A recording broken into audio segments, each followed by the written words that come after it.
Bona tarda. Bona tarda a tothom. Moltes gràcies per venir. Benvinguts a aquesta conversa de la Pedrera. Fa goig, la veritat, l'auditori. De seguida escoltarem el John Carlin, que és a qui hem vingut a escoltar avui aquí, però deixeu-me explicar només per començar que el primer pensament que jo vaig tenir quan em van proposar de guiar aquesta conversa amb el John Carlin, i sabent que a més ell era anglès i que aquesta cosa és com molt anglosaxona, dic, ui, hauré de confessar d'entrada un conflicte d'interessos, perquè aquestes coses s'han d'explicar allò a l'anglosaxona manera. Amb John Carlin tenim una amiga en comú, un arròs amb bacallà en comú i 2 ampolles de vi en comú. Per tant, jo he pensat, això, com que les coses bones creen vincles, per petits que siguin, i per petites que siguin les coses bones, dic, això ho hem d'explicar només començar i que vagi per endavant. La manera com jo vaig conèixer John Carlin crec que també em servirà per presentar-lo. Un diumenge, jo crec que fa uns 3 anys, més o menys, jo havia quedat amb aquesta amiga que teníem en comú, amb qui havíem treballat fa molts anys a Madrid, i era a Barcelona per feina, i havíem quedat que vingués a dinar a casa meva. Ella va venir i estava com neguitosa, perquè tot el dia, no, és que el meu amic John, un tal John, molt discreta, John cap aquí, està aquí també, però està treballant i no sé on dinarà. Jo veia que anava dient, és que potser no dinarà, i al final li vaig dir, escolta'm, és amic teu? Amb l'arròs, ja ho sabeu, que poses una tassa més, i on mengen 2, mengen 3, dic, que vingui a dinar a casa, si és amic teu. Segur? Dic, sí, home, sí, clar, que vingui.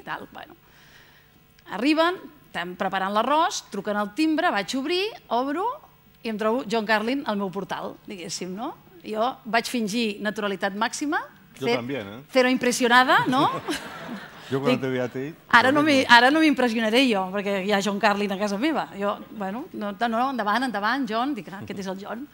Vam passar una vetllada, ¿no? Estuvo bueno el arroz, ¿no? Fantástico. Y el vino también. Inmejorable. A dinar amb la meva família, la meva amiga, i quan se'n va anar, clar, jo, com una emocionada, com una nena petita, agafo els meus fills i dic, no sabeu qui era aquest John que ha dinat amb nosaltres avui aquí, no? I clar, mis hijos, que eren más o menos pequeños en ese momento, no, mama, no. I al final vaig pensar, i que vaig començar a explicar, i dic, saps què? La millor manera que us pugui explicar qui és John Carlin és, anem a posar una pel·li. I les puse Invictus. Así acabó esa tarde, eso no lo ha sabido nunca, no, això no s'ha explicat mai, però así acabó esa tarde, no? Vaig tenir la sensació que la manera més ràpida d'explicar-los qui era John Carlin és posar aquesta pel·lícula de Clint Eastwood basada en el factor humà. Segurament el factor humà no és el best-seller de John Carlin, la palanca definitiva, però John Carlin ha fet molta feina abans i ha fet molta feina després. Segurament només la feina de Carlin a Sud-àfrica, tot el que sap i tot el que ha escrit sobre Nelson Mandela justifiquen aquesta i moltes altres converses, però és que a part hi ha molt més. És un periodista, jo crec que és un dels grans reporters, és un escriptor que ha treballat per mig món i que ha treballat pels principals mitjans de comunicació.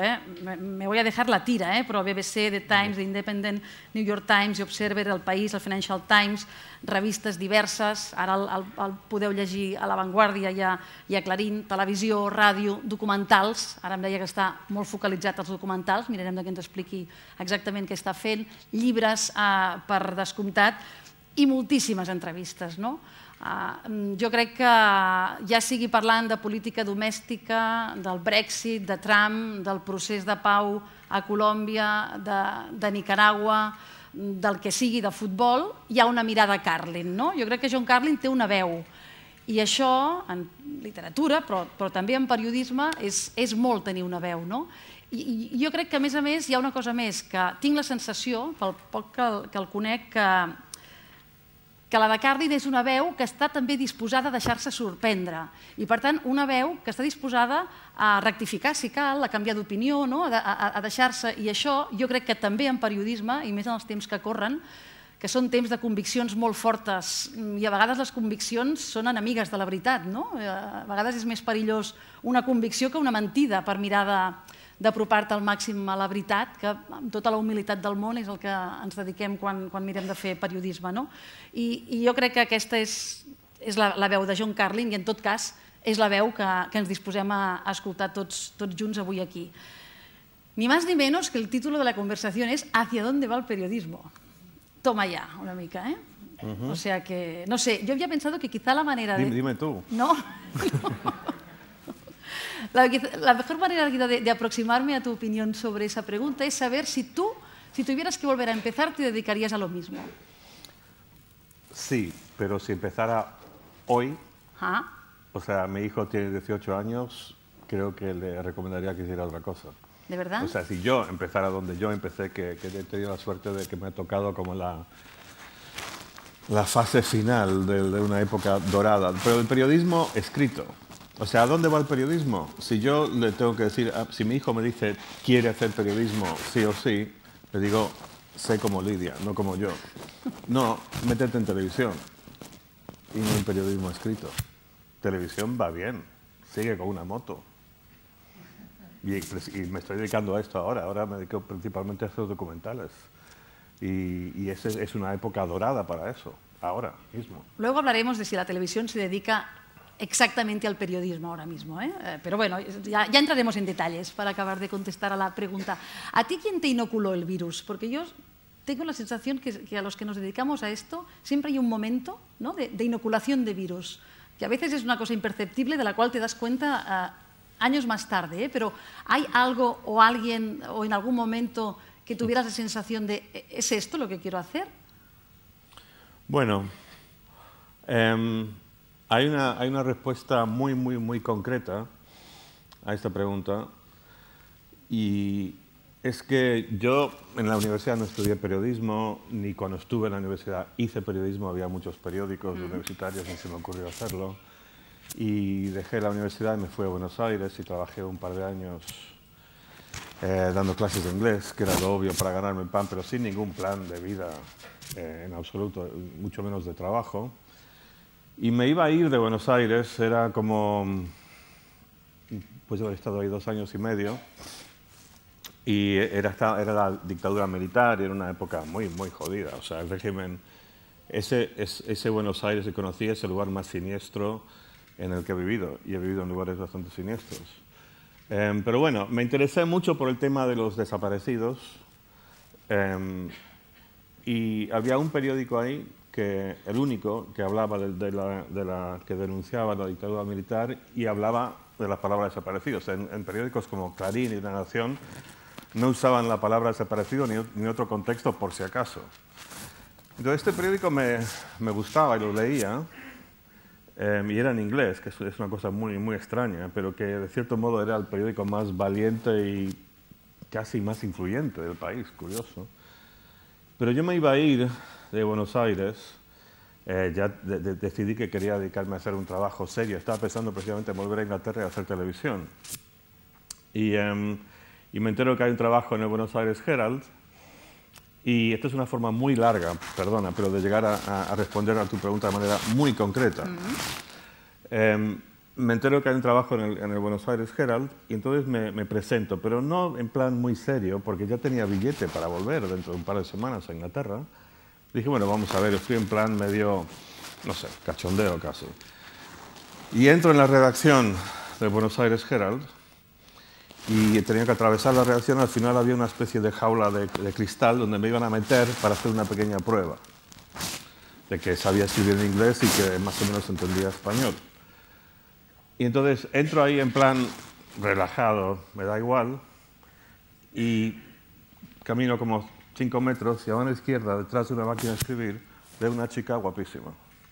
Y de repente mi interés en hacer la prueba bien se multiplica por 100, porque la quería conocer. Y me dieron el trabajo, y esta es la persona clave en mi carrera periodística. Pues sí que era concreto. O sea que no es nada, ni cambiar el mundo ni nada, fue pura biología, nada más. No lo compliquemos más. La ventaja de trabajar en televisión es que ahora yo puedo hacer esto porque este micro, noteu, que rasca una mica, ¿ves? Yo hago así. No sé si es la barba o es la camisa, Carlin, vamos a intentarlo así. ¿Qué está pasando? ¿Que no me oyen? No, sí que te oyen, pero rascas. Ah. A veure si així ho arreglem. Bueno, a veces es mejor entrar en el periodismo por esta vía que no para querer salvar el mundo o las Exacto. patrias, ¿eh? Sí, sí. ¿No? Y me quedé en el periodismo, básicamente siempre lo he hecho para ganarme el pan, para pagar el alquiler y eso. Y después, si de paso provocamos que la gente reflexione un poquito sobre la vida y aportamos un granito para que el mundo sea quizá un pelín menos malo, pues muy bienvenido sea, por supuesto. Pero esto, o sea, a veces la gente habla de mí con mi vocación periodística. ¿Qué vocación? Este es mi trabajo y ya está. Un trabajo como cualquier otro. No, es un trabajo fantástico y me siento profundamente afortunado y agradecido. Como cuando te preguntan cómo te va la vida, que la gente diu bien si no entramos en detalles, ¿no? Y como lo que nos encargan es hacia dónde va el periodismo. O como dicen en Argentina, bien o te cuento. Exacto, exactamente. Sería la versión. ¿Eres de los que ves vaso medio vacío o medio lleno? Antes me decías, para prensa escrita me lo pensaría, para otros como regla general de la vida soy medio lleno. Medio siempre. lleno. Siempre Optimista. soy optimista, absolutamente. Sí. Sí, sí. Pero me preguntas sobre el periodismo en general. Sí. Bueno, mira, yo creo que siempre va a haber un mercado para contadores de historias. Yo creo que ha habido, yo supongo, quiero creer que antes de, no sé, Homero, que había muchos contadores de historias, pero que lo contaban y no lo escribían. Y que durante miles y miles de años antes que Homero, cuando salían los Homo sapiens más primitivos a la caza de los mamuts, seguramente había uno chiquito, flaquito, que no era muy bueno para cazar mamuts, pero que estaba ahí observando, y después cuando se comían el mamut en la noche en la caverna, él contaba cómo había ido el partido, digamos, ¿no? Y yo creo que es una necesidad humana, escuchar historias, escuchar las noticias, lo que está pasando, a cualquier nivel, sea Brexit, sea la guerra en Yemen, sea lo último del príncipe Harry y Meghan. A la gente le interesa y hay cierta gente que creo que, por el motivo que sea, tiene más habilidad que otros para contar las historias de manera amena, y yo creo que a esas personas van a tener trabajo pagado, y ahora estamos en una época de cierta confusión, en periodismo escrito en particular, por el tema de Internet, que ahora tenemos la situación absurda de que, o sea, tenías una panadería y lo vendías tu pan y de repente de un día al otro lo das gratis, pero sigues fabricándolo todos los días. Es una situación totalmente absurda y esto tiene que cambiar, y de hecho está cambiando, y diarios como New York Times ahora tienen muchísimos suscriptores y evidentemente tiene que ir a eso. Aunque tengo mis grandes dudas de que aquí en España la gente pague por los periódicos en digital, una vez habiendo tenido gratis. Y mucho me temo, pero creo que aquí va a haber bastante más resistencia que en los países anglosajones a hacerlo. Y lamento decirlo, pero hay algo aquí, un gen como tramposo. O sea, el hecho de que en España sean los campeones del pirateo, en general, sea libros, sea tele, sea películas, para mí no augura mucho bien para esa solución que yo veo como la única solución a largo plazo para los diarios. Tienen que intervenir ya los profesionales, ¿eh, John Carlin? La combinación barba y camisa se ve que es... ¿Sí? ¿Sí? A ver, vamos a hacer las pruebas típicas. 1, 2, 3. Pero me oyen, ¿no? Sí, sí. Bueno. Sí, oían una rascada. No, me interesa esto que decías. Es decir, ¿cuándo fue que aceptamos y convenimos entre todos que el periodismo podía ser gratis? ¿Qué ha pasado aquí? No sé, Bueno, el error, el pecado original fue de todos los dueños de los periódicos, que está tan metido en el sistema mental del mundo del periodismo, la competitividad, que no hicieron lo que deberían haber hecho, que es hacer un gran congreso internacional, una cumbre en Reykjavik o algo, y decidir que todos vamos a cobrar desde el primer día, todos, ¿no? Y no lo hicieron, y ahora tienes algunos cobran parcial, algunos esto y lo otro. Y, o sea, yo no entiendo cómo los diarios aquí en España son todos gratis. Y no entiendo cómo eso puede durar mucho tiempo más. Pero si no se consigue esa reconversión, ¿qué va a pasar? Porque el papel, ¿tú eres de los que crees que el papel realmente tiene los días contados? Bueno, yo no he leído un periódico en papel en años. ¿No? ¿No lees en papel? Jamás. ¿Y no tienes ninguna cosa nada. De nostalgia? El romance, esto no. Cero. Incluso libros, la gran mayoría los leo en el Kindle. Así que, no, yo no sé cuál es la solución. Mira, si yo la tuviera, estaría, no sé, tendría una gran casa en Los Ángeles, en Las Vegas. O sea, si tuviera la solución, porque la cantidad de gente muy, muy inteligente, mucho más inteligente que yo, especialmente en el terreno comercial, que ha dedicado muchísimas horas y muchísima energía mental a intentar resolver esto, no ha dado con la solución. Bueno, salvo que sí, no sé, aquí en España no sé, pero la solución claramente es que la gente tiene que pagar. ¿El periodismo es caro? ¿El buen periodismo es caro?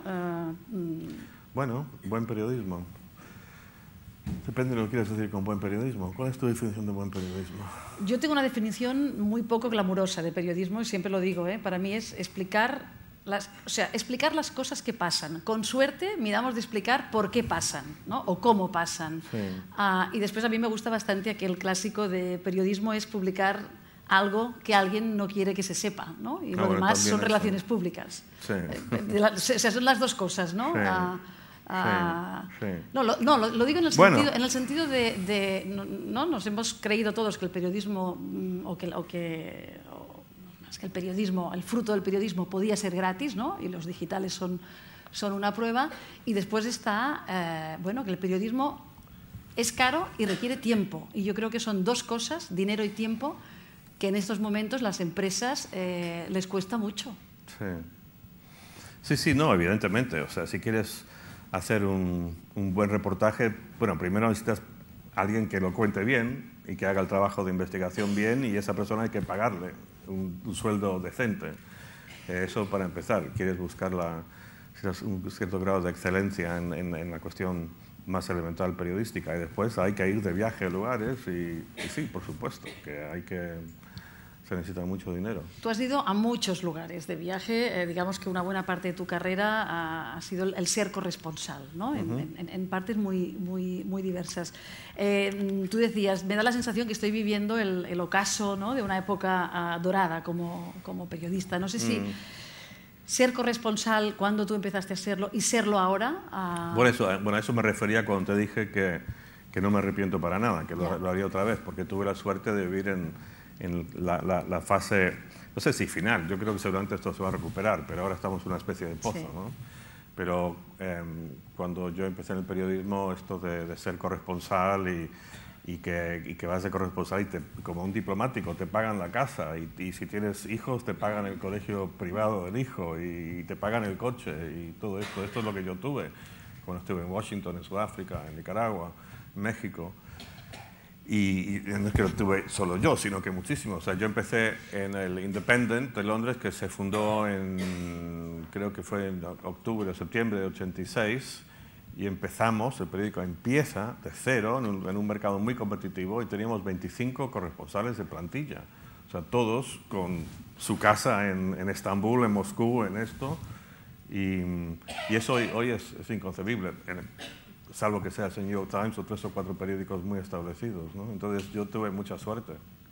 Ahora, aparte de la casa que no existe y que todo es más precario, a veces el corresponsal tiene que hacer la crónica para el papel, pero también una versión en el digital, colgar un tweet, un post en el Facebook y el vídeo. Y a veces, exacto, grabarse en vídeo. Sí. No, es terrible, exacto, es terrible. Mira, yo cuando yo era corresponsal, que dejé de hacerlo hace ya como 20 años, pero lo fui bastante tiempo, tenías tu única nota. Bueno, a veces tenías que hacer más de una, pero básicamente... estaba el cierre y apuntabas a eso y yo pensaba que tenía muy poco tiempo, no suficiente tiempo para hacer lo que ya lo pensabas en esa época con esas condiciones. Claro, y ahora hay que estar cada hora alimentando a la bestia, y eso por supuesto. Y lo que ocurre con eso creo es que habrá menos y menos diferencia entre un periodista profesional y la cantidad de gente que está ahí con sus tweets haciendo su periodismo amateur en la calle, ¿no? Entonces hay que buscar una fórmula que permita que la gente lo haga de manera más detenida, por supuesto. Y además yo creo que hoy es especialmente importante el periodismo bueno, al que nos referimos, precisamente para contrarrestar el griterío y la estupidez y el infantilismo que vemos en las redes sociales. Y el infantilismo que también de cierta gente como el presidente de Estados Unidos. Se necesita eso como un contrapeso. Es importante. ¿Crees que es fácil romper esas inercias? Ahora para hacer el paralelismo con la etapa en que tú hacías de corresponsal, ¿no? Muchas veces ahora lo importante es tener muchas ventanas al mundo, ¿no? O sea, tener a alguien a quien poner delante de una cámara en muchos sitios diferentes, sin tener ni idea de si esa persona realmente ha podido conocer de verdad el país, conocer de verdad lo que está explicando.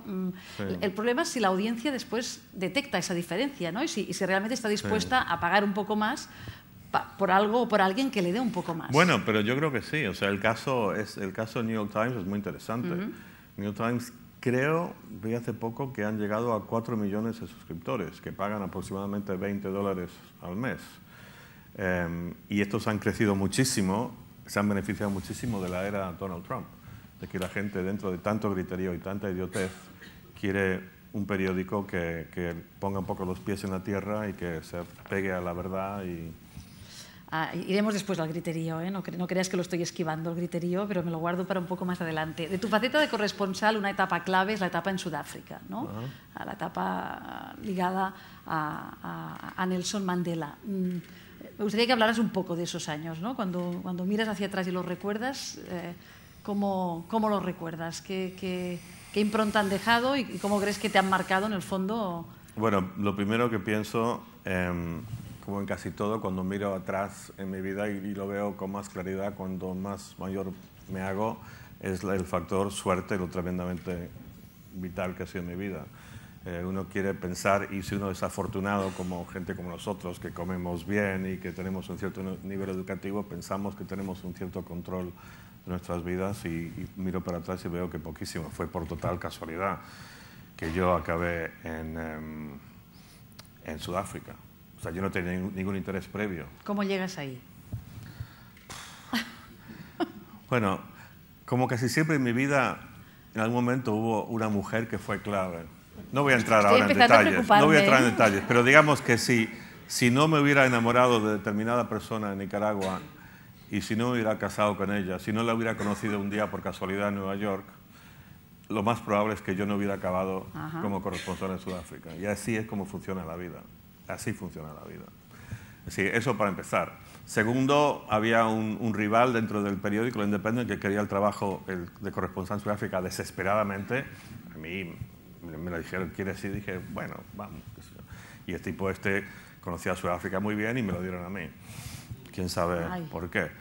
Entonces está eso, la tremenda suerte. La otra suerte es que me fui también para allá porque el corresponsal anterior, que era buenísimo, un crack, se quería ir porque había estado ahí 3 años y se aburría.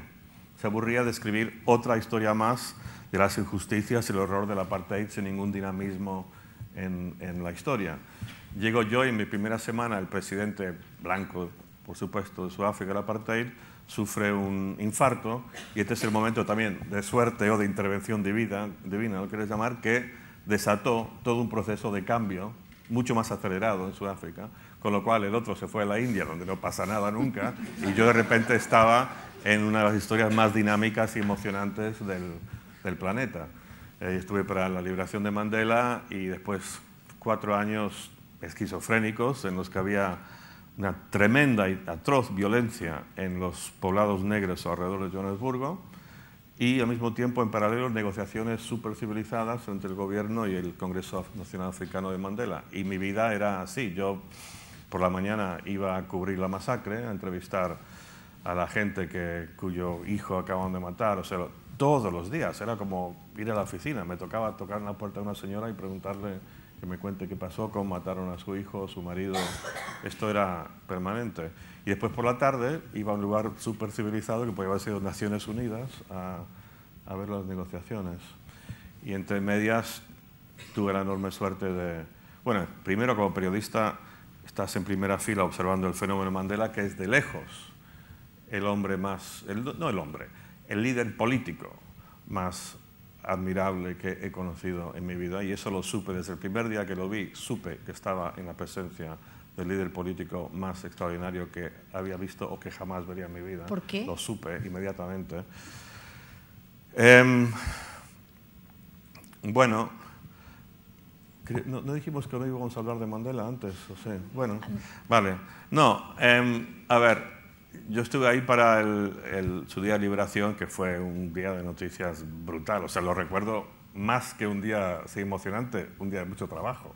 Ya sabes cómo es esto, Lidia. Después reflexionas y qué bonito, pero ahí es, joder, una presión tremenda para sacar el material a tiempo. Dio un discurso la tarde de su liberación, insulso, terrible, atroz. Bueno, no terrible, pero aburridísimo. Y pensé, joder, tanta expectativa en todo el mundo, 10 años, todo el mundo motivando, presionando, un clamor mundial, free, free, free, Nelson Mandela. Y este viejito aquí que no se entera de nada. Me fui esa noche a la cama bastante deprimido. Y la mañana siguiente hubo una rueda de prensa, la primera que dio, después de su liberación, obviamente, temprano por la mañana en la casa del arzobispo Tutu, una casa preciosa, en las laderas de Table Mountain, esa fantástica mole de montaña en Ciudad del Cabo, día de verano. Nos citó, como siempre nos citaba Mandela, muy temprano, a las 7 de la mañana. Había como 250 periodistas de todo el mundo y habían venido todos las grandes figuras, o sea, las Lidias de los países del mundo estaban ahí. Sí, todos, no. Estados Unidos, de Cataluña, de todos, sí, estaban ahí. Bueno, y Mandela aparece ahí. Primero sale de la casa, estamos en un jardín muy bonito, con flores y todo, con su esposa Winnie, y pensé, estos dos, o sea, sin abrir la boca, eran un rey y una reina, pero lo máximo. O sea, como una especie de definición mágica shakespeariana de lo que es un rey y una reina, solo por el porte. Y después se sentó y cada uno de los que hacíamos preguntas teníamos que identificarnos por nombre y medio. Y bueno, y primero estaba tremendamente relajado. Cuando este señor fue a la cárcel no había televisión, no sabía estas cámaras, qué es todo esto. Se lo veía un poquito desconcertado por eso, pero básicamente tenía la situación controlada. Pero una gran sonrisa, lo que primero me llamó la atención, la sonrisa más fantástica que he visto en mi vida. Y después se vio desde un primer momento que era muy cortés y muy simpático, y la duda era si es un tipo inteligente. Y al poco tiempo te diste cuenta, tenía una mente política de una agudeza espectacular. Por ejemplo, yo le pregunté, porque en ese momento sale de la cárcel y se supone que va a empezar un proceso de diálogo, esa palabra a la que tanta gente es alérgica aquí en España, y parecía imposible en ese momento. Entonces le dije, ¿cuál va a ser la fórmula que va? Y me dio una respuesta tremendamente concisa. Me dijo, tenemos que reconciliar los miedos de los blancos y las aspiraciones de los negros. Y en esa frase así definió todo, la monumental tarea que tenía por delante, que había estado preparándose para ella durante mucho tiempo. Pero lo que más me llamó la atención fue que de repente un periodista de uno de los periódicos blancos más pro-apartheid, que había denunciado la decisión de liberar a Mandela, una irresponsabilidad de parte del gobierno liberar a este terrorista, el jefe de la sección de política de este periódico, se llamaba Die Burger, el periódico africano, levanta la mano y se identifica. Y todos ahí, como que, ¿ahora qué, ¿cómo no? va a reaccionar Mandela? Enorme sonrisa. Señor Van der Westhuizen, qué placer conocerle. Le he leído con mucho interés durante muchos años.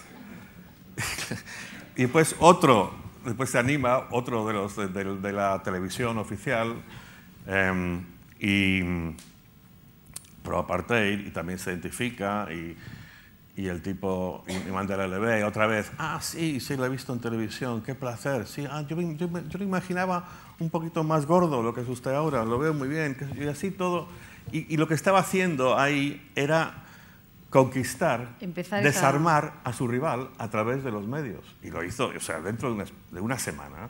Todos los periódicos africanos pro-apartheid los tienen en el bolsillo, todos. Pues los trata con cortesía, con respeto, con humor, y los entiende. Y demuestran sus respuestas que entiende los temores de esta gente, ¿no? Y la rueda de prensa no creo que duró mucho tiempo, no fue mucho más de media hora, pero me acuerdo que estábamos ahí, como te dije, periodistas súper veteranos, serios de todo el mundo, Y ocurrió algo que nunca he visto, ni antes ni después, y yo que he cubierto muchas ruedas de prensa, es que todos nos olvidamos por un instante que éramos periodistas objetivos y todo lo demás, y todos aplaudimos. Una reacción... Una reacción humana. O sea, objetividad, o sea, no me jodas, ¿sabes? O sea, estamos aquí ante un crack y todos aplaudieron. Y solo recordarlo me da escalofríos. Ahora decías objetividad. Efectivamente, yo creo que ya somos todos mayorcitos, ¿no? La objetividad es una cosa, ¿no? Puede ser un norte, es difícil, pero sí que hay una cosa en periodismo que yo creo que es importante, que es la honestidad, ¿no? Es decir, exacto. No vamos a engañar a nadie con lo de la objetividad, pero yo creo que sí que el espectador, el lector, el oyente, sí que identifica cuando alguien está haciendo su trabajo de manera honesta. No, estoy totalmente de acuerdo. Esto de la objetividad me parece una tontería. O sea, no somos robots. Cada uno tiene sus padres, sus madres, sus entornos culturales, políticos, y entonces, o sea, ni tú ni yo somos objetivos, Lidia. Pero podemos intentar ser equilibrados, ser un poquito equidistantes, también, que es difícil, pero intentarlo, pero ante todo, absolutamente. Ante todo, ser honestos, no venderte a nadie, eso es la clave. ¿Crees que la opinión está ahogando la información en estos momentos? Así, como término general, ¿eh? ¿Están realmente bien diferenciadas? Sí. No, es una pregunta que me hago yo mucho ahora porque habiendo dedicado la mayor parte de mi vida a hacer reportajes y viajar por el mundo, ahora escribo artículos de opinión y siempre había pensado que lo que hace la persona que hace artículos de opinión está haciendo un periodismo de segunda categoría y que es una especie de prejubilación. Es como si Pep Guardiola se fuese a entrenar a una selección nacional. Es una especie de prejubilación, no es serio eso. Entonces, la verdad que yo me tomo menos en serio ahora como periodista que nunca en mi vida, porque antes salía y hacía reportajes y ahora me siento ahí y opino. Y muchas veces me pregunto, pero por favor, ¿cómo es posible que estoy aquí yo opinando? Mira, al menos tengo una cierta experiencia acumulada y quizás es mejor que yo opine que una persona recién salida de la universidad. Pero sí, pero lo que pasa es que hay tanta información por todos lados, de todo tipo, en los teléfonos móviles, en los twitters, en esto, en otro, que yo creo que la gente está hambrienta de que alguien les intente dar un poco de norte, ¿no? Un poco de equilibrio, de poner cosas en perspectiva. Y creo que eso explica la cantidad de gente que está opinando. Hay un boom de la opinión, ¿no? Hay un boom de la opinión. Y la gente busca, está desesperada por un poco de claridad. La otra cosa es que la opinión clarifique, ¿no? En la televisión, bueno, sí, claro. En la televisión, por ejemplo, ha habido un boom en este país, que yo creo que esto en el mundo anglosajón no es tan bestia, ¿no? De las tertulias. O sea, sí, aquí de golpe, es muy ¿no? Entre pecho y espalda hay 2 horas de tertulia, ¿eh? Cada mañana. Es demasiado. Aparte tienen estos grupitos, ¿no? Que salen los mismos siempre y que están ahí opinando de cualquier cosa que sea el tema del día. ¿Me lo dices o me lo cuentas? No, yo me acuerdo, mira, yo he estado mucho tiempo en Colombia en los últimos años cubriendo el proceso de paz y conozco muy bien conozco bastante bien al presidente Santos, por ejemplo, y conozco a los arquitectos de la paz y he viajado por todo el país y lo conozco bien, estuve para el referéndum que hicieron ahí y todo, y me llaman a un programa, creo que fue de la cadena SER, a hablar de esto y me tienen 1 hora, pero en una tertulia, y había 4 o 5 personas más, los de siempre. Y yo estoy ahí en Bogotá, que estoy ahí en primera fila, he estado meses ahí, y resulta que yo hablo mucho menos que los otros, que están opinando todos sobre Colombia, y ninguno ha estado en Colombia en su vida, ¿sabes? Y ahí como que entendí que aquí, en esto de las tertulias... Es que hacer 4 horas de programa cada día cuesta. Entonces, bueno... Yo creo que se pueden hacer cosas, ¿eh? Se pueden hacer tertulias mejores y tertulias... por supuesto, no es que esté en contra del fenómeno, pero... ¿Tú no tienes Twitter? ¿Sigues sin tenerlo? Sí. ¿En algún lado ¿Lo leído? puedes concebir, la idea de vivir sin Twitter? No, yo no tengo tampoco. ¿Tú tampoco? No. Wow. O sea, somos los únicos 2. O sea, aquí tenemos 2 ejemplares únicos, aquí tienen esta noche. No, pero en algún sitio he leído, y creo que lo has escrito tú, 2016, dejé Twitter para siempre. Sí, categóricamente. Es que, ¿Esto no es ser demasiado categórico? ¿No es una convicción demasiado firme? No. Había estado en Twitter como 1 año, quizá 2, no sé. Y lo recuerdo con... O sea, me avergüenzo de mí mismo. Me parece una ridiculez que hubiera estado ahí en Twitter. Entre otras cosas, de repente te encuentras ahí debatiendo o incluso chillando con gente que no sabes quién es. No sabes si es hombre, mujer, niño, anciano... Cosa o perro. O robot, ruso. Perro, no, pero ¿te acuerdas? Esto lo cité en un artículo en La Vanguardia hace poco, una famosa viñeta en la revista New Yorker, que hay 2 perros hablando y hay un ordenador y dice, lo fantástico de Internet es que nadie sabe que eres un perro. y entonces de repente estás ahí, te pones de los nervios discutiendo con alguien y no sabes quién carajo es. O sea, me parece absurdo. Me dijeron que uno tenía que ser pragmático como periodista, ¿no? Y que esa es una forma de promocionar tus artículos, que más gente los lea. Yo no vi ninguna evidencia a través de Twitter de que más gente o menos estaba leyendo. O sea, como no había ningún fin práctico, yo pienso que si quiero hablar de temas del día, o sí, lo que sea, lo hago con mis amigos, con gente que sé que es una mujer o un niño de 5 años o... ¿Sabes? Sé quién es. Y es una conversación muchísimo más fructífera. Y lo hacemos así cortito, también por WhatsApp, o lo que sea, ¿no? Pero sé quién es esta gente. Y si quiero compartir un artículo que me ha gustado, lo comparto con mis amigos. Y ya está. Y esto de entrar en este gran... O sea, este Babel enorme. Y como dice mi amigo Santi Segurola, el bar de borrachos de Twitter también. O sea, es muy... Sí, es que es como estás en un gran bar... Y estás en tu mesita con tus 3 o 4 amigos intentando hablar de manera más o menos razonable, pero estás rodeado de borrachos que vienen y te tocan y, oye, amigo, y te empiezan, ¿sabes? Y, joder, te vas del bar, lo que yo hice. ¿Pero no has probado de hacer un uso solo selectivo? Gracias a Twitter, por ejemplo, sí que te puedes acceder a lo mejor a artículos. Si tuvieras que irlos a buscar, sería muy difícil. En cambio, si sigues a gente que sabes que selecciona bien la información, sí, tiene una cara también útil, sobre todo para los que nos dedicamos a esto. Sí, yo lo utilizo para trabajar, ¿eh? Sí. Lo que no tengo es perfil propio, pero lo utilizo porque me es útil para acceder a artículos, agentes. Ahora, la parte esta de bar de borrachos me la ahorro. Eso lo veo, pero es que Lidia, hay tantas maneras de acceder a información. Sí, sí. Sin que sea Twitter ahora, por Dios. O sea, tenemos una infinidad de opciones. Y Twitter lo que seguramente promueven es este fenómeno, que también me gustaría saber qué opinas, de las burbujas informativas, ¿no?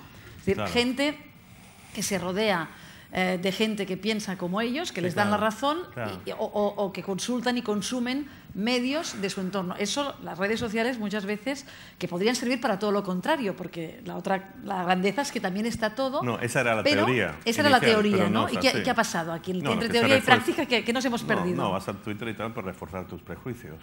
Y lo hacemos todos, o sea, lo hacíamos antes. Mira, hay una cosa muy importante a tener en cuenta, que aquí no hay nada nuevo bajo el sol. Esto de fake news, ha habido fake news toda la historia de la humanidad. La diferencia es que ahora hay más ruido y, o sea, siempre en toda la historia la emoción ha prevalecido sobre los hechos, la evidencia empírica en el comportamiento humano. Esto siempre ha sido así. Y en las democracias, en las elecciones, los partidos que han ganado han sido gente que ha sabido apelar mejor a las emociones. Me lo dijo también el propio Mandela, me lo dijo una vez, que si quieres realmente convencer a la gente, apela a los corazones, no a las mentes. Ahí es donde les convences de verdad. Y eso lo haces a través de simbolismos y cosas que hacía Mandela, como salir con el jersey del enemigo, estas cosas, ¿sabes? Y siempre ha habido fake news. Ahora que hay como una especie de motor turbo que se le ha metido, y a esto de la emoción sobre los hechos, y por eso digo que creo que hay más necesidad que nunca de periódicos que tengan un respeto por la verdad y todo. Pero hay una cosa también que creo que estamos hablando de esto y estamos de acuerdo, pero voy a decir algo que de cierto modo va a socavar todo lo que he dicho hasta ahora sobre este tema, que es que, bueno, lo de que no hay nada nuevo bajo el sol, en el sentido de que, primero, como regla general, los seres humanos tienen una tendencia a dramatizar la época en la que viven. Nos parece lo peor. Nos parece lo peor y todo. Por ejemplo, una amiga me escribió, una vieja amiga me escribió un mail, no lo había oído de ella en mucho tiempo, y me dice, ¿qué tiempos más estúpidos y terribles en los que vivimos? Yo dije, no, vivimos en tiempos estúpidos, no terribles. O sea, terribles es lo que vivió mi padre, que luchó en la Segunda Guerra Mundial de principio a fin, mi madre, que era una niña durante la Guerra Civil. Eso es terrible. Vivimos tiempos estúpidos, infantiles también, hay infantilismo general en la política, pero tampoco, mira, es que antes de, cuando estábamos sentados ahí fuera, estaba mirando mi teléfono móvil y quizá pensaba que estaba siendo descortés, pero es que tengo aquí una cita de alguien, del gran, fantástico escritor americano Philip Roth, que en 1961 está hablando sobre la situación política y social de su país, de la realidad americana, y dice, me asombra, me enferma, me pone rabioso. Dice, veo las noticias y me lleno de... y me pregunta, ¿es posible? ¿Puede ser que esto está pasando? Y lo pienso con desesperación y enfermedad. Las corruptelas, los escándalos, las locuras, las traiciones, las idioteces, las mentiras, las piedades, el ruido. Cita de Philip Roth del año 61, que se supone que era una época fantástica, no había ni Twitter ni nada, y los periódicos todos súper serios, y había mucho dinero en los medios y todo lo demás, ¿no? Y bueno, hay una regla para las elecciones presidenciales de Estados Unidos, me la dijo una vez un amigo de Newsweek, la revista Newsweek americano, hace como 30 años, me dijo, si ves una campaña electoral en Estados Unidos presidencial, mira a los dos candidatos y hazte una pregunta. ¿Cuál de los dos sería mejor presentador de un show de estos televisivos de juegos, ¿sabes? De que hacen preguntas. ¿Cómo ¿Un se llaman? concurso? De concurso. ¿Sí? ¿Cuál sería el mejor presentador? Y el que lo sea va a ganar las elecciones. Y es así. Y si vais para atrás, los últimos, o sea, todos. Obama mucho mejor que McCain para presentar un show después de concurso. Sí.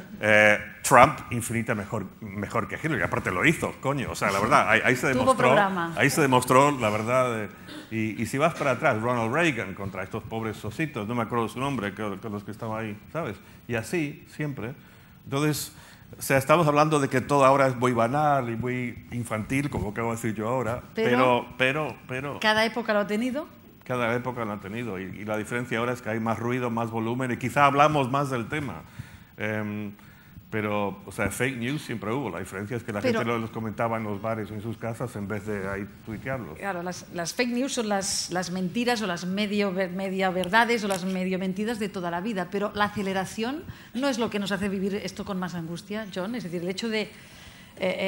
Internet, ¿no? Es decir, el hecho de la viralización, la aceleración, el hecho de que una polémica queda tapada al cabo de pocas horas por la siguiente y que te da la sensación de que no digieres nada, de que sabes cosas pero no entiendes nada, ¿no? Bueno, la saturación... Estás hablando de política, por ejemplo. Por ejemplo. Vale.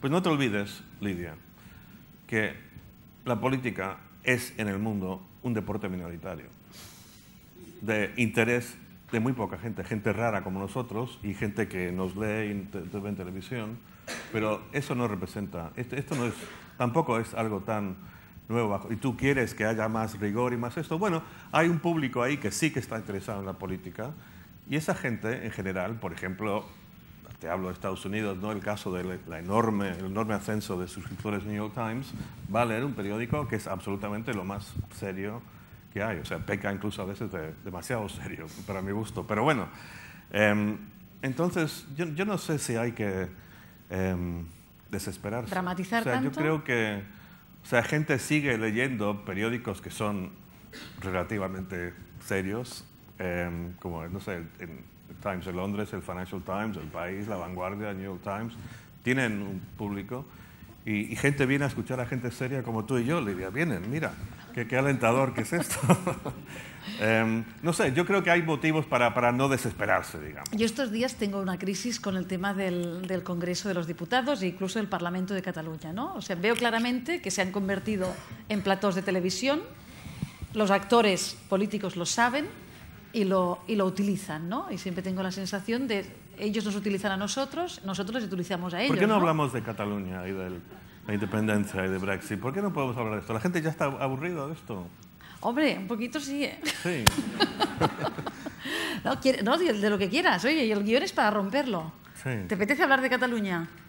Sí, es que estaba pensando en similitudes entre... O sea, los dos temas que más me han interesado y más me han tocado personalmente son Cataluña, donde tengo todos mis bienes, ahorros de mi vida están en Cataluña, en terrenos, en tierra, digamos. ¿Eres latifundio catalán? No, tengo una casa aquí. Pero es todo lo que tengo. Vale. Es mi pensión, es lo único que tengo. Y Inglaterra donde vivo, ¿no? Y son mis dos países, mi madre es española, entonces son dos temas que por supuesto que me interesan mucho. Y estaba pensando el otro día, por eso lo saco, porque es algo que no lo he escrito, igual es una tontería, pero creo que hay algo que tienen en común los brexiteros y los independentistas. A ver. Que son, o sea, habrá por supuesto, como en cualquier entorno político, un porcentaje de oportunistas, incluso en una persona, un porcentaje de oportunismo y otras cosas. Pero la gente que realmente conduce el Brexit, que es la energía del Brexit, y creo que es lo mismo aquí, yo creo que son románticos. Son como Quijotes. O sea, a mí me da la impresión que la gente más romántica de esto, como Puigdemont, que creo que se lo creen de verdad, que no es una cosa solo de que quieren el puesto de trabajo, lo que sea. La gran ironía es que su inspiración espiritual viene de La Mancha, del corazón de España, el país al que se quieren. Y ser romántico es muy bonito, pero también conlleva ser muy responsable en casi todos los casos. Muy irresponsable. Irresponsable. O sea, el romanticismo y la irresponsabilidad van juntas. Y lo veo en los brexiteros duros, los que lo están, como digo, la energía, la fuente de esto, y lo veo aquí también. Y otra reflexión es sobre, comparando los dos, es el tema del referéndum. Ajá. En Reino Unido, lo que los une es que no debería haber habido un referéndum, y aquí sí debería haber habido un referéndum. Estuve hace no mucho tiempo, me encontré en el jardín de un embajador en Bruselas, hablando tarde, hacia la medianoche, con Felipe González, que me decía que estaba absolutamente en contra de los referéndums. Pero inmediatamente me tuvo que explicar, claro, que bajo su gobierno hubo un referéndum por la OTAN, sí. Pero él me dijo de manera muy tajante que está en contra de los referéndums. Y yo creo que es absurdo estar tajantemente en contra de los referéndums, y la cuestión es que en determinadas circunstancias son válidas y en otras no. Y creo que la gran diferencia entre aquí y Reino Unido es que aquí hay, más allá de las creencias políticas, y hay un clamor general por un referéndum, hay una muy significativa mayoría que quiere un referéndum y lo pide hace mucho tiempo. Cuando se anunció el referéndum en Inglaterra, el tema de la Unión Europea, en el ranking de temas políticos que interesaban a la gente, que ya no interesan mucho para empezar, estaba con el puesto número 30, después de la salud pública, la educación, la criminalidad, lo que tú quieras. Y se hizo el referéndum en un intento, con una grotesca ironía, viéndolo ahora, de resolver un problema interno del Partido Conservador. Buen trabajo, David. Sí. Fantástico. Pero esa es la gran diferencia. Está hecho unos zorros. Yo creo que cuando hay un gran, como en Escocia, hubo un gran clamor popular, la gente lo pedía, y era algo que era un caso en el que la gente sí se interesaba por la política. De repente la política era casi igual de importante que el fútbol, y si no hubiera habido un referéndum en Escocia, hubiera habido lío. No creo que se hubiera llegado al extremo de aquí de poner a la gente en la cárcel, pero bueno. No, en ese sentido podemos hablar, si quieres, del papel del periodismo en el Brexit y en el procés, ¿no? Porque creo que esto dará dentro de unos años para una tesis aquí seguro. Sí. Y no sé si y de esto háblame tú, que tú estás ahí en el ojo del huracán. Yo he venido a hacer las preguntas. No. Yo quiero que me lo cuentes tú. Tú estás mucho más... No, ¿ves? pero... Esta ha sido una manera muy sutil de mi Sí, parte de cambiar has mirado, ¿no? para girar. No, esto lo vamos a reconducir inmediatamente. No, pero lo digo porque, por ejemplo, del papel de la BBC se habló mucho durante toda la campaña del Brexit, ¿no? Sí. Incluso este concepto que creo que también podemos hablar aquí también, ¿no? De esta falsa, de la pluralidad, ¿no? De los medios públicos y de la falsa pluralidad y exactamente qué es la pluralidad en los medios públicos. Y justamente se dijo, o sea, la pluralidad no es traer uno de cada, digan lo que digan, ¿no? Es decir, también la función de los medios es establecer un criterio, un filtro, saber detectar quién te está vendiendo una moto o quién... Y en eso no sé si ha habido más debate sobre eso en Reino Unido, sobre el papel de la BBC. Luego se dijo, a lo mejor quizá, si claramente estaban mintiendo y estaban dando datos falsos sobre qué querría decir, cómo nos iríamos de rositas de la Unión Europea, pues se hubiera tenido que ponderar en cierta manera eso en los medios, no sé. Bueno, yo creo que la BBC lo hizo de manera extraordinariamente ecuánime. Y digo extraordinario porque estoy absolutamente convencido que la enorme mayoría de la gente que trabaja en la BBC estaba absolutamente a favor de permanecer dentro. Y el hecho de que dieron, yo creo que seguramente igualdad de tiempo a ambos bandos, yo creo que lo hicieron de forma admirable. Eso, por supuesto, no impidió que determinados políticos dijeron que la BBC está vendida, esto y lo otro, pero eso pasa. Eso pasa siempre, y tú lo sabes mejor que otros. Los políticos siempre quieren despolitizar los medios públicos cuando están en la oposición. Claro. Luego, cuando llegan al poder, ya os está bien. Sí. Esto es una cosa que no falla nunca, bueno, en todos los partidos. Bueno, en la BBC es diferente porque no cambia el personal cuando cambia el gobierno, y básicamente hay un constante que el ala más de derecha del Partido Conservador siempre está en contra de la BBC, en parte simplemente porque es una institución pública. Yeah. Y lo público, lo estatal, ya huele a marxismo, leninismo y fuera, ¿sabes? Ya. No sé.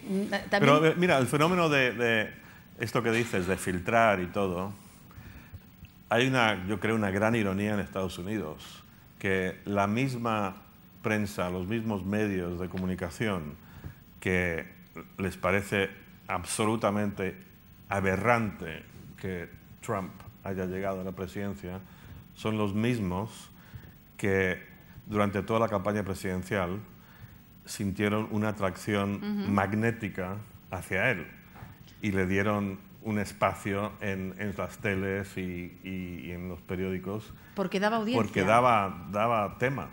Y claro, a mí el tema Trump no me deja de fascinar. O sea, todos los días me despierto, pienso, ¿cómo es posible? ¿Es tu primer pensamiento? No necesariamente el primero, pero no sé, pongo la tele o algo y veo que Donald Trump sigue siendo presidente y digo, pero ¿cómo puede ser? Es una cosa tan aberrante. El tipo claramente está mal de la cabeza. O claramente, como dijo su secretario de Defensa, Jim Mattis, que Jim Mattis, el secretario de Defensa, su apodo es Mad Dog, perro loco. Y es con diferencia el hombre más racional, equilibrado de la administración, y se llama perro loco, Mad Dog. O sea, pero lo es un tipo sumamente serio. Y según el libro del, ¿cómo se llama? Woodward, que Mattis ha dicho que Trump es un tipo que tiene la inteligencia política de un chico de 9 o 10 años. Y esto es claramente la verdad, ¿no? Y a nivel emocional no creo que ha superado los 5 o 6. Y ahí está, presidente de Estados Unidos. Es como esa película del jardinero, ¿te acuerdas? ¿Te acuerdas de esa película ¿El jardinero? La de Peter Sellers? ¿Saben a la que me refiero? ¿Cómo se llamaba en español? Es que en inglés se llamaba otra cosa. Yo no la recuerdo. Pero un tipo que llega casi a la presidencia de Estados Unidos. Sí. Bienvenido, mister. Ahí está, bienvenido Mr. Chance, correcto, exacto, eso. Bueno, que por una serie de circunstancias grotescas, este tipo casi llega a la presidencia y esto es lo más... Pero bueno, insisto, ¿no? Que la super ironía aquí es que las grandes cadenas tradicionales, CNN, NBC, ABC, CBS en Estados Unidos, todas están absolutamente en contra de Trump, pero le dieron más espacio y más bola y lo comentaron más que cualquier otro candidato. Y eso lleva a mi neguit de estos días que te decía, ¿no? Resulta que conectamos con el Congreso de los Diputados cuando dan espectáculo, porque eso da audiencia. Claro, porque, luego empieza una intervención sobre sí, el artículo no 3 del derecho de la edad sí. y ya dice, no, esto es muy aburrido. Exacto. Luego nos quejamos porque dan espectáculo y no trabajan. Esto es un bucle muy peligroso, John Carlin. Exacto, no es verdad. Pero al mismo tenemos tiempo, la responsabilidad. al mismo tiempo al gran público le interesa mucho más el supuesto escupitajo ese que hubo, ¿no? Estamos con el bar. Y que tú eres un golpista, no, tú eres... O sea, infantilismo total. Sí, pero a la gente esto lo divierte. Entonces es un bucle, un tema. Claro, pero hay una responsabilidad de los medios de comunicación. Hay que tomar una decisión en eso, porque sí, no todo vale. Y vamos a tomar la decisión de no poner en televisión o no escribir sobre algo que sabemos que el público va a disfrutar. Entonces vamos a censurar.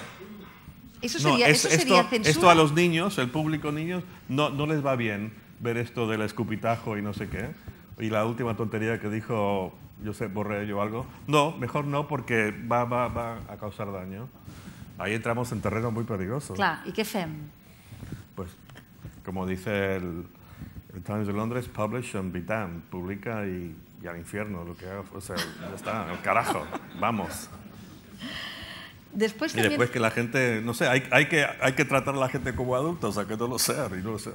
No, es un debate, pero no creo que no... O sea, no... Es un gran debate, es muy complicado. No entrar en la rueda de solo conectar con el espectáculo, yo no creo que sea tratarlos a la gente como niños, a veces al contrario. Sí. Mira, perdona que insista en el tema de Trump, pero como ves me obsesiona bastante.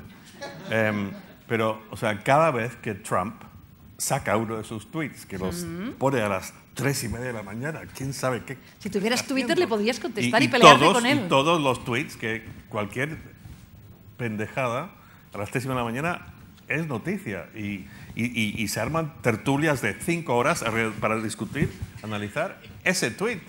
Que este tipo que ni siquiera sabe deletrear. Mucho menos hacer una frase gramaticalmente correcta. Creo que nunca lo ha hecho en su vida. Un disparate tras otro. ¿Qué vamos a hacer? O sea, claro, y esto el otro día justamente creo que había una carta al New York Times, un lector que decía, mira, haznos un favor, no nos cuentes todo lo que ha dicho Trump hoy. Entonces, y de cierto modo, el New York Times, que es el periódico más serio, como digo, serio hasta casi el aburrimiento, pero es algo admirable, ellos no se cortan, ellos no se censuran, ellos lo ponen todo. Pero de cierto modo no deberían.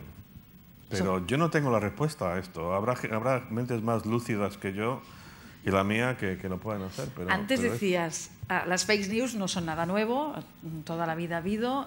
Los famosos fact-checkers, ¿no? Sí. Que es una cosa muy típica anglosajona y que ahora han vuelto... Mucho más en Estados Unidos que en Inglaterra, que somos mucho menos serios. Han vuelto ahora a coger importancia.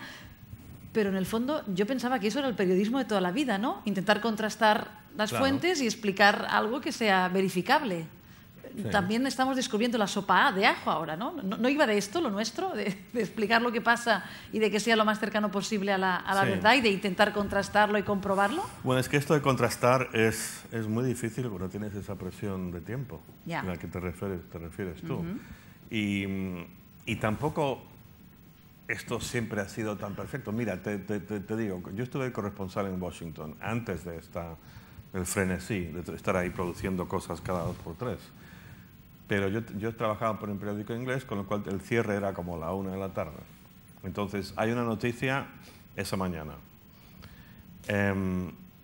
Claro, lo que tienes que hacer es llamar a la fuente, o la otra. Es que no hay manera, no hay tiempo. Incluso antes de toda esta locura. Entonces, lo que hacías, y por eso no me gustó nada mi trabajo en Washington, era hacer refritos de New York Times. O sea, y es lo que... O sea, yo salía de Washington o me dedicaba a hacer reportajes especiales, pero las noticias del día a día, lo que dijo el presidente, lo que es, ¿no? O sea, en los periódicos europeos, todos son refritos de New York Times o de Washington Post. es la triste realidad. Y fue así siempre. Tú has tratado con algunos, bastantes líderes mundiales, ¿eh? Antes hablábamos de esta relación entre política y periodismo, o para ser más exactos, entre políticos y periodistas. ¿Tú tienes alguna norma? ¿Te has impuesto alguna vez alguna norma de distancia crítica, no sé, para poder trabajar con el máximo de libertad? ¿Crees que hay que establecer? Para lograr ser objetivo en lo máximo posible. Sí. Bueno, es que hay ciertos casos en los que simplemente no se puede. Como te dije, el caso de Mandela. Claro, en el caso tuyo Mandela, de Mandela... ahí todos aplaudimos, todos ahí nos rendimos. Una especie de acuerdo tácito de que todos vamos a renunciar a la objetividad. Y yo no conozco a ningún periodista que haya tratado con Mandela que no se le caiga la baba. Y es que no había manera con Mandela. Con otros es complicado el tema de cómo tratar cuando uno tiene una buena fuente, que por un lado uno quiere cultivarlos y tener una buena relación, y eso implica, por supuesto, un grado de complicidad e incluso un grado de amistad, y después esto te puede generar conflictos a la hora de la noticia. Me has preguntado por gente así súper famosa o grandes líderes que he entrevistado. Bueno, afortunadamente en casi todos los casos no los he conocido personalmente, con lo cual no he tenido ese problema. Pero sí que he tenido ese problema con gente que muy bien posicionada dentro de gobiernos y tal, con las que he ido a ver partidos de fútbol, por ejemplo, ¿sabes? Y entonces puede ser complicado, sí. Pero al mismo tiempo quieres ganarte la confianza de esa gente para que te cuenten cosas. Pero hay un cierto precio a pagar. O sea, nada es perfectamente puro, ni en el periodismo ni en ninguna otra rama de la vida. Lo único es lo que decías tú. Lo único importante realmente, o lo más importante, es que uno tiene que ser honesto. A veces es más fácil la relación con esa fuente que la relación con tu propia casa, con tu propio grupo empresarial. John Carlin. ¿A qué te refieres? A ver.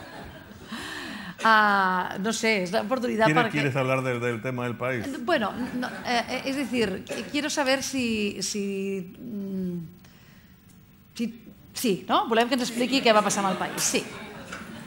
¿Ves? Esto es sensacionalismo de parte de Lidia. Pero es para la audiencia, es para que no baje la audiencia. Esto se debería censurar, pero claro, no, entra al trapo porque sabe qué es lo que el público quiere, los tweets de Donald Trump. Carnaza. Y quiere oír sobre la princesa esta y Harry y Meghan y esto. No, porque me interesa también saber si uno tiene que saber siempre dónde trabaja, si eso tú te lo has planteado.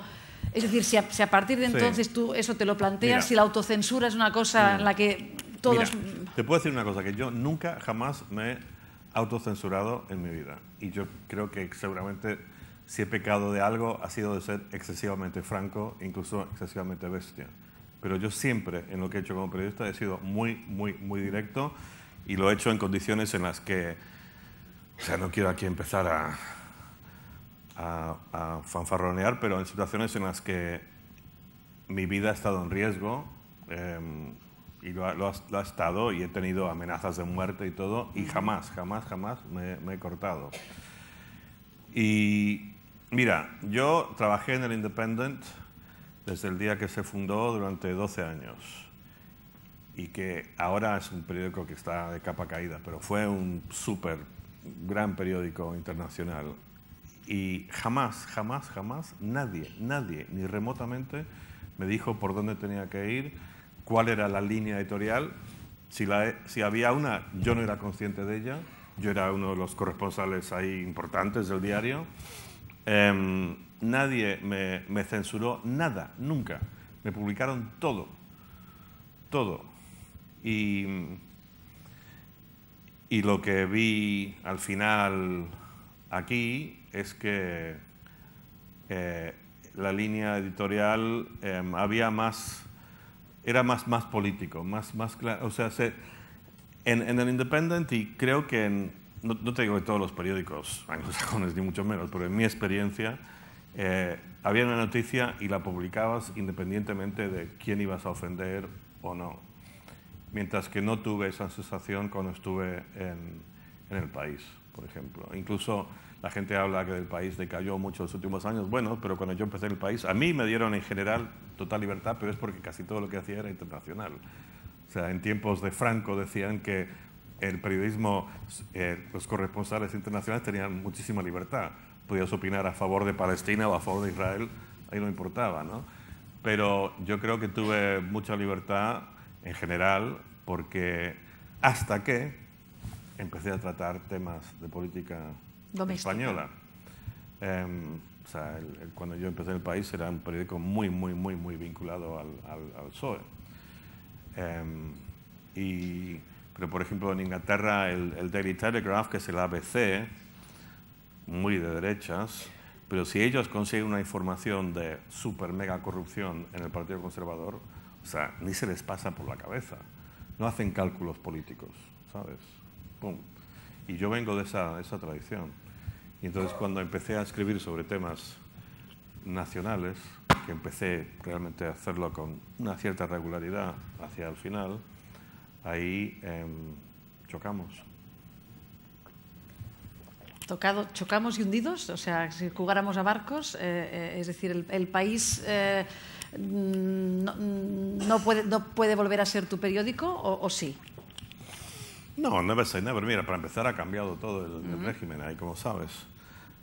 Y aparte la persona que es la directora ahora del país, una persona que yo estimo mucho. O sea, yo tengo mucha admiración por ella y la conozco. Y es un encanto de persona.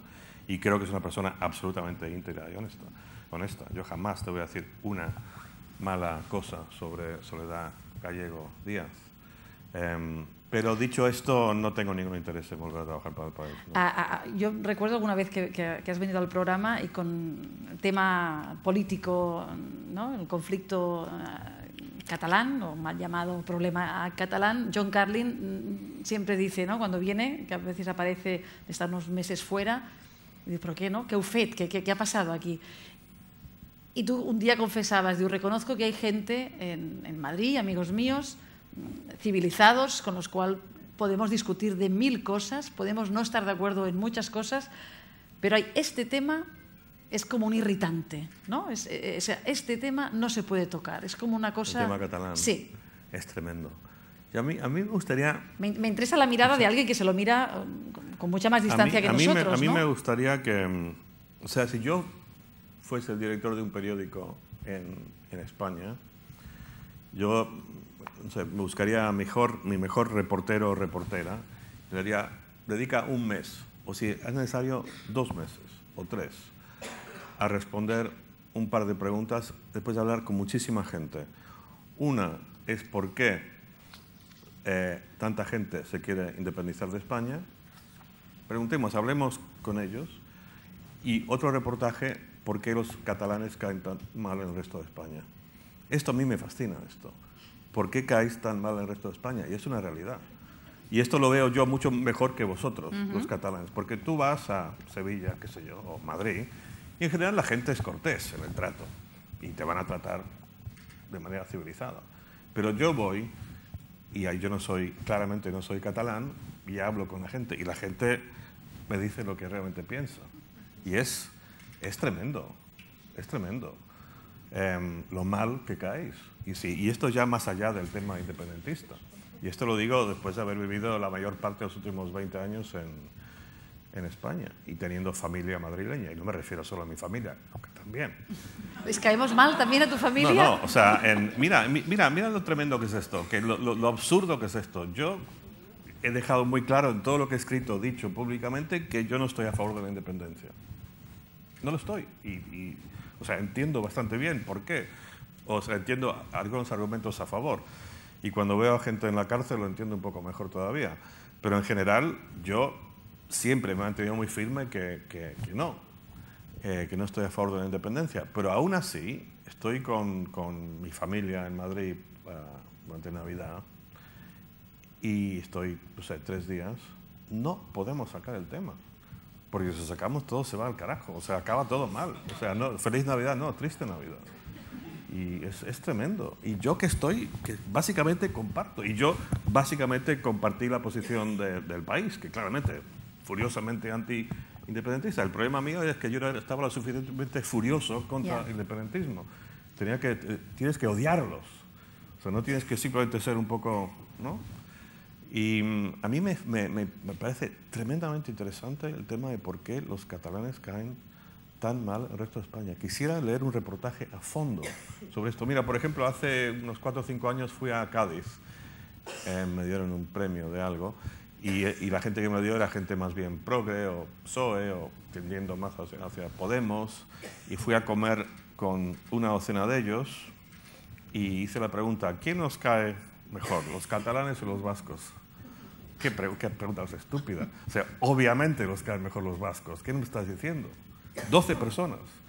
Y el hecho de que, o sea, ahora voy a Madrid y veo a gente también del mundo progre y una visión tan diferente de todo esto. A mí me llama tremendamente la atención que el tema de los presos políticos, que son presos políticos, no me jodas con esta terminología, que solo la gente se manifiesta en contra de esto en Cataluña. Es terrible, esto es básico. En el resto de España ni pío. Hay algo ahí, y en el fondo hay algo ahí que muy básico. Y me gustaría que alguien hiciera un reportaje muy a fondo. Eso tiene un documental, quizá, John Carlin. Y también me gustaría muchísimo, si fuera director de un periódico aquí en España, pondría a mi mejor reportero o reportera a hacer un trabajo profundo y exhaustivo, y quizá una serie de artículos sobre el tema de la judicatura en este país.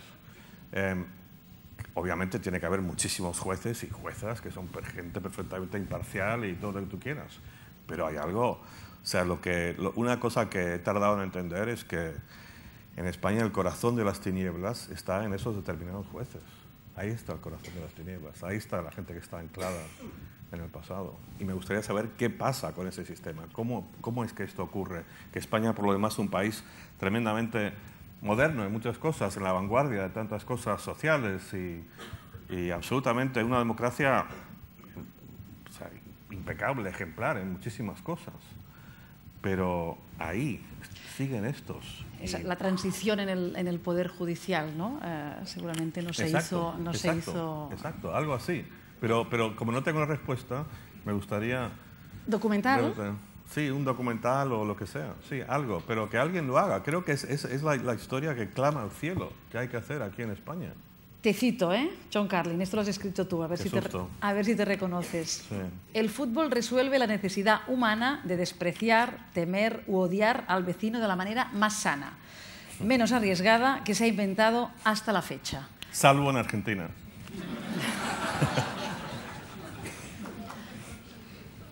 Sí. Este fin de semana... yo cuanto más tiempo pasa y más decepciones uno vive, y escribí sobre esto en La Vanguardia el otro día, que yo en mi juventud estaba en Nicaragua y me creí todo el romanticismo de la revolución sandinista y todo, y lo ves ahora lo que es, que se han convertido, ahora Daniel Ortega es Somoza, es la persona que arrocó, ¿no?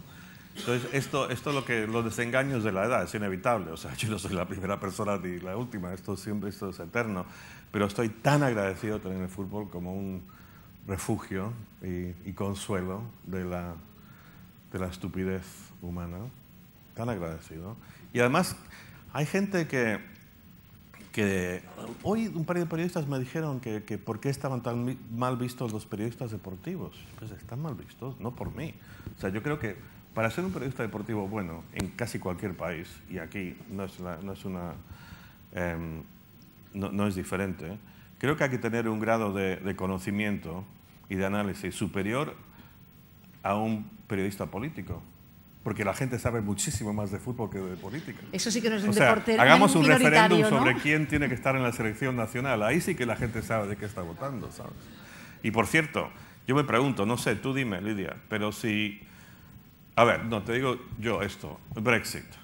Si antes del voto del referéndum del Brexit, la Unión Europea o Europa lanza un mensaje muy claro: sí, si vosotros salís de Europa, los equipos de la Premier salen de la Champions League.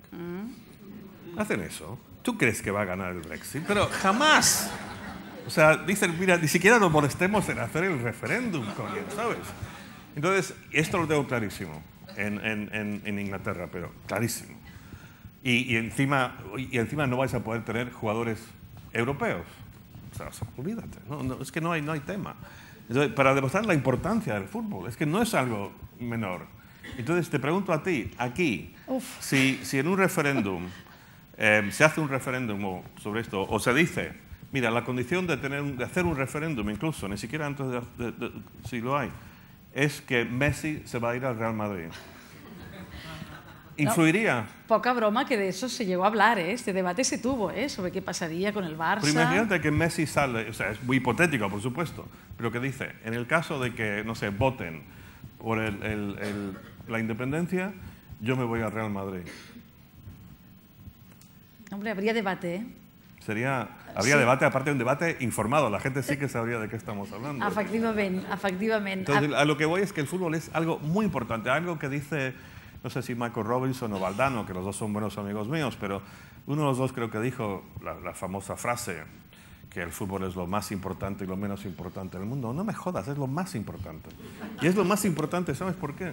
Porque lo que nos distingue a nosotros del resto de los animales es que conversamos como tú y yo ahora. O sea, los animales se comunican. Ahí viene el tigre, ¿no? Ahí están los plátanos. Pero nosotros, bla, bla, bla, bla, como tú y yo ahora, y todos lo hacemos. ¿Cuál es el tema de conversación más grande del mundo? O sea, más allá de cuestiones domésticas, que si los niños al cole, que si, la logística doméstica, que si fulanita se lió con fulanito. O sea, parte de estas cosas, o sea, el tema de conversación más grande del mundo, con muchísima diferencia, es el fútbol. Entonces, yo creo que seguramente es lo más importante. A veces el fútbol como fenómeno de masas funciona o como desencadenante o como reflejo de lo que está pasando en una sociedad, ¿no? Y en eso algunos buenos periodistas deportivos saben leerlo. El hecho de que sea un juego no significa que sea menos importante. Ahí la gente vuelca su amor, su pasión, su esperanza, su fe, su todo. Es lo que anima a la gente. Y nacemos y nos morimos. ¿Y qué vamos a hacer entre medias? Pues algunos el ajedrez, otros música, otros les gusta cocinar, y otros les gusta el fútbol. ¿Qué vamos a decir que uno es mejor que otro? Y otros se interesan por la política, los raritos, que son pocos.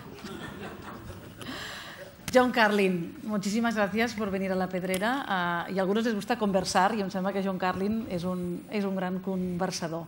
¿Ha quedado algún tema? Porque ya no me atrevo. O sea, no te vayas aquí con nada en el pub, que decimos en catalán, ¿eh? ¿Te ha quedado alguna cosa por comentar? Que luego me dirás, Lidia, ¿no me has preguntado por...? No creo. No, nada más que decir. Moltes gràcies.